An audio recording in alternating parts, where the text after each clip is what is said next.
继续来到高雄，有病院要鼓励员工多做运动，所以打造音乐楼梯。每踏一坎的楼梯，都会发出着更轻声，嘛会当伫个楼梯顶来来回回打出着一条歌，新奇搁趣味。爬楼梯会使听到更轻声。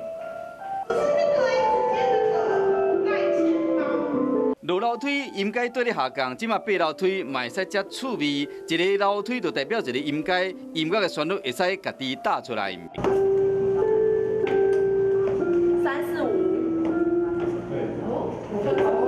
高雄台东病院是全国头一个安尼做的，将病院的楼梯打造为音乐楼梯。楼梯边仔有设一个感应器，只要有人经过，就会自动发出优美的更轻声。爱当人减坐电梯，加行楼梯。